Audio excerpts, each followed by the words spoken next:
আরাবুল ইসলামকে ক্যানিং পূর্বের প্রার্থী করেছে ছিল আরাবুল ইসলাম। আমার এখানে আস্তে আস্তে মনে পড়ছিল 2023-এর পঞ্চায়েত নির্বাচনে আইএসএফের একজন কর্মী নিহত হয়েছিল। প্রধান অভিযুক্তর নাম ছিল আরাবুল ইসলাম। আজকে সেই আদর্শ জলাঞ্জলি দিয়ে তথাকথিত পীরজাদা আরাবুল ইসলামকে ক্যানিং পূর্বের প্রার্থী করেছে। এই হচ্ছে আইএসএফের আসল চেহারা।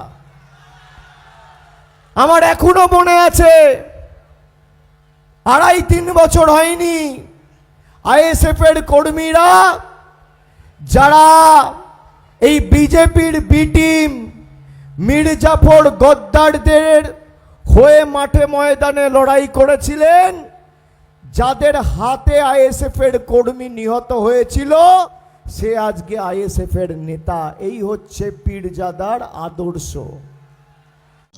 আমি অভিষেক ব্যানার্জির কাছে একটা কথা জানতে চাই, সেটা হলো এটাই, আরাবুল ইসলাম যখন আইএসএফের কর্মীকে খুন করেছিল তখন আরাবুল ইসলাম কোন দলে ছিল?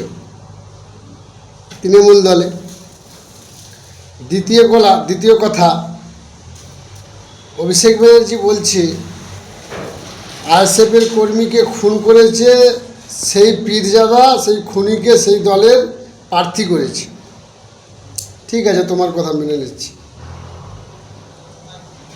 আইএসএফ দলেতে সে দাঁড়িয়েছে যে বাড়ির ছেলেদেরকে খুন করেছিল, যেই বাড়ির ছেলেদেরকে আইএসএফ কর্মীকে, তাদের বাড়িতে যে আইএসএফের প্রার্থী আরাবুল ইসলাম যে ক্ষমা চেয়েছে।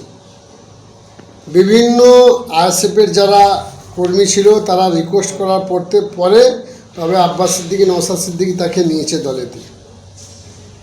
তৃতীয় কথা, আমার এখানে আর একটা কোশ্চেন রয়ে যাচ্ছে। উনি বলছেন সেই খুনিকে নিয়েছে, তো যখন খুনটা করেছিল তখন তৃণমূলে থাকাই করেছিল, তাহলে তৃণমূল দলের জন্য তখন খুন করেছিল। ওটা আরাবুলের কোটি কোটি টাকা লাভের জন্য করেছিল উনি, তৃণমূল দলকে ভালোবাসতো তাই জন্য সে করেছিল খুন। তো সে যখন তওবা তিল্লা করে এখন আইএসএফ দলেতে এসে গেছে, তখন তোমাদের গাঁ ফাটছে।